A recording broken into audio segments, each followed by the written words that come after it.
We often take for granted the ability to work, eat, play, sleep, and wake up the next morning.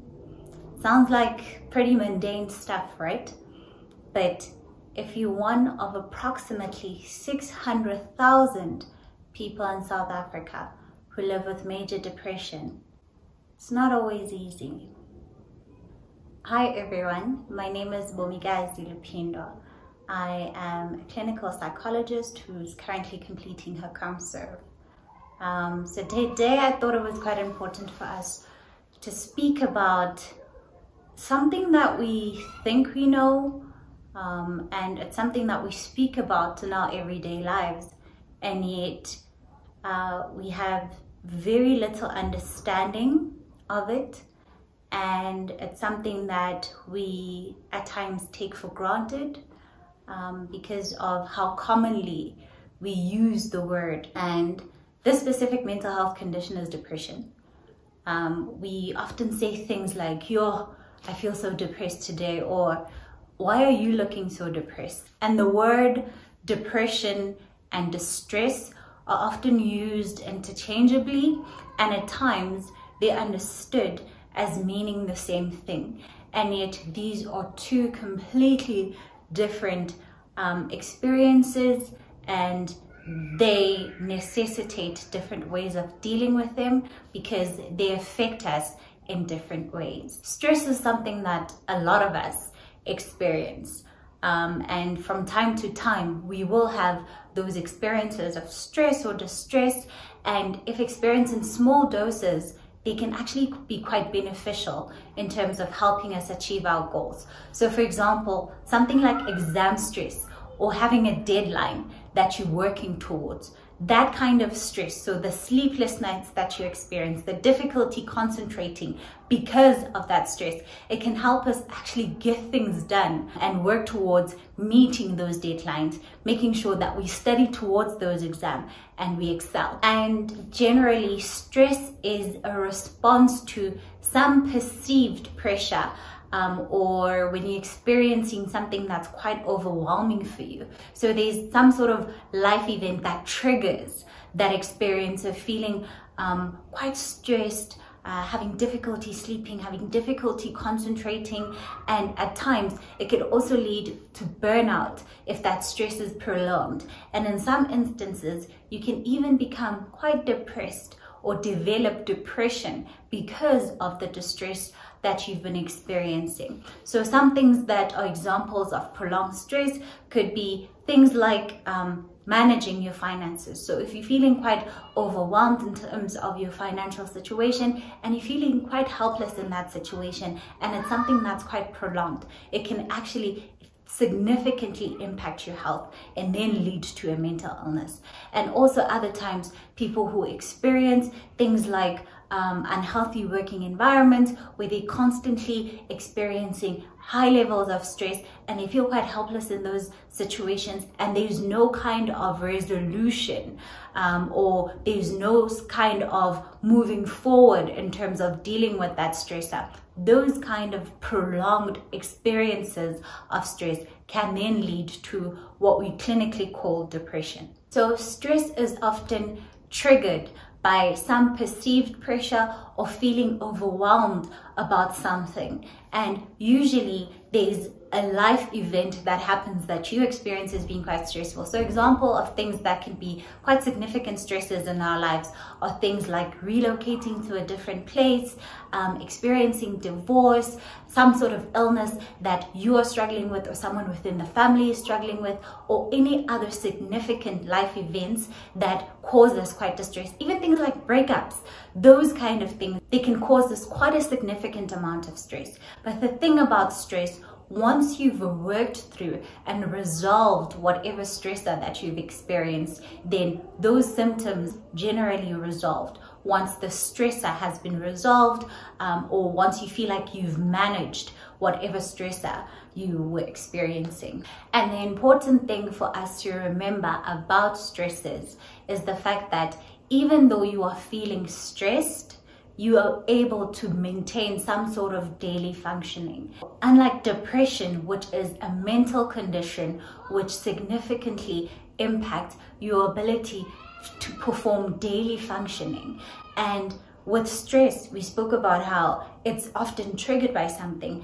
And even with depression, at times, some sort of traumatic event or stressful event triggers the depression, or they can experience a divorce that then leads to depression. And other times, depression just happens unexpectedly, and it's something that just catches us off guard. And depression is characterized by what we clinically refer to as a depressed mood. So that feeling of hopelessness, feeling quite empty, feeling quite sad, and also a loss of interest in pleasure or activities that you actually used to enjoy before, or things that you're no longer interested in, or you no longer find any kind of enjoyment in those kind of activities. Depression also presents with things that we refer to as vegetative symptoms. And vegetative symptoms are basically things that are concerned with maintaining life, so your livelihood. So things like eating. People with depression can often experience either loss of appetite or increased appetite, and those changes in your appetite significantly impact you physically and your physical health, and those things can be quite detrimental to your well-being. And also things like sleep. So people with depression can experience something that's called hypersomnia. So you're sleeping quite excessively, and to the point where maybe with some people they're even not able to perform their daily functioning because of how much they oversleep. And at other times they can present with something called insomnia, so difficulties falling asleep. You spend long hours in bed but you struggle to actually fall asleep, and sometimes even difficulty staying asleep. So sometimes you experience that even though you're able to fall asleep for a couple of hours, but then after that you're awake and you keep slipping in and out of sleep. And sometimes small activities that we find quite mundane and easy to do, like waking up and brushing your teeth, taking a shower, those things can literally feel like quite daunting tasks. And that's because depression also affects your energy levels, and your ability to perform everyday tasks can be significantly impacted. And other things like sexual performance. So with some people, they might not even have the desire to engage in sexual activities, and with other people they might have the desire but they have difficulties with things like arousal. And those kind of vegetative functioning are things that get affected with people with depression. And another thing is that depression is a very isolating condition. It literally makes you want to withdraw and keep it to yourself. You may even become quite irritable when you're around other people. And because of those kind of reactions you might have to other people, or how you feel around other people, or how you think you make other people feel because of how you are feeling, those kind of things can bring about feelings of guilt, which then lead to things like suicidal thoughts, and you feel quite at loss at things, and you feel like perhaps things would actually be better if you were no longer around. So those kind of negative thoughts become reinforced in depression, and the more you withdraw from people, the more those feelings and those thoughts start emerging even more intensely. And I think one of the most significant things about depression is that you can't just snap out of it. People will tell you, no, wake up, shower, and do self-care, you'll feel better. And the reality is, like, some people do that, like some people try that, but without an understanding of what it's like to actually have depression, without understanding how difficult it is to go through every single day, those kind of things actually make people want to withdraw more, because they feel quite misunderstood. And at times they can even be more critical towards themselves, like, why can't I just snap out of this? And I just want to reinforce that it's not something that you can just snap out of. But with that being said, there is help that's available if you are presenting with depressive symptoms. And the kind of professional help that you can get are things like seeing someone, literally going out and finding someone that is a mental health professional that can help you work through the depression that you're experiencing and the symptoms of depression that you have. So going for therapy, seeing a psychologist, seeing a counselor, or any other mental health practitioner. You can also consult with a psychiatrist who can prescribe medication for you. And thinking about specifically the South African context, gaining access to those kind of services may be quite difficult. So if you go to your local clinic, there generally is a psychologist that's available, and if there isn't one in your local clinic, then when you do get to the local clinic, they're able to refer you to other facilities that are within the vicinity where you can gain access to those services. There are also counseling centers like NPOs that offer counseling sessions at a reduced rate. Other therapists also offer reduced rates for people. So those are some of the options that you might have.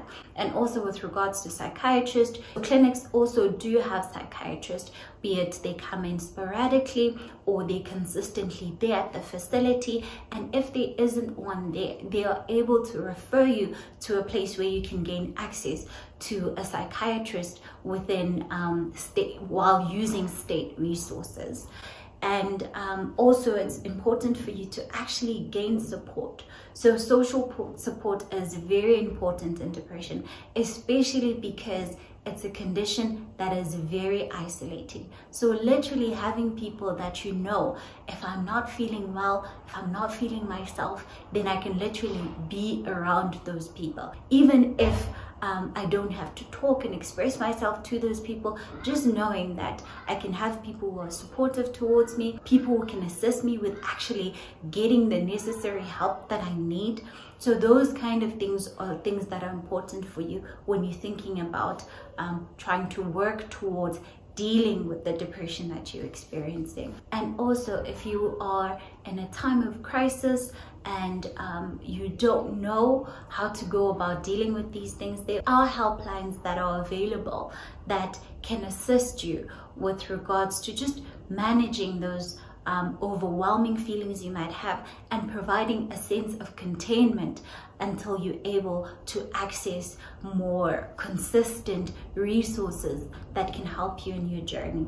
And just on a last word, in terms of things that you can actually do to help facilitate your therapeutic process while you are going through and struggling with depression. So dealing with the vegetative symptoms is something that's quite significantly important. So developing a sleep hygiene and a daily routine. Depression affects your ability to maintain a kind of consistent sleep routine. So literally having a specific time that you go to bed, having a specific time that you wake up, having a daily routine that, okay, so when I wake up at this time, I need to go brush my teeth, I need to go take that shower, I need to take a walk and expose myself to the sun. Those kind of daily routines and a daily schedule that you have for yourself can help you in terms of managing those symptoms. It will get you out of that state of just wanting to lay in bed and having those feelings of hopelessness and emptiness. And it's also very important for you to maintain physical health. So things like exercising and eating healthy, those are important things in making sure that you're taking care of yourself in your therapeutic process. It's also quite important for you to avoid maladaptive coping strategies. So things like alcohol and drugs, those things can significantly exacerbate the symptoms that you have because they affect you physiologically, but also they can trigger certain kind of emotional states that then reinforce or exacerbate the depressive symptoms that you're already experiencing. And just as a last thought, be kind to yourself. I know it's very difficult for us to show the same level of kindness and gentleness towards ourselves as we do towards other people, but it's very important for you when you're someone that's struggling with depression to be kind with yourself, be gentle with yourself. If things still feel quite difficult for you, then don't try to force yourself into doing things, because that's just going to reinforce those negative thoughts of feeling like you're not capable, feeling like you're hopeless. And therefore, kindness towards ourselves and gentleness towards ourselves becomes important when we're dealing with mental illness. I hope you found this video to be helpful, and it's helped you understand a little bit more about depression. So please do give it a thumbs up, and do comment in the comment section and just let me know about your thoughts, whether it's something that resonates with you, and if there are any other questions or anything that you'd like to know, I'll be more than happy to answer it to the best of my ability. If you haven't already, please do subscribe to my channel, and I will catch you guys on the next video. Thank you for watching. Mwah.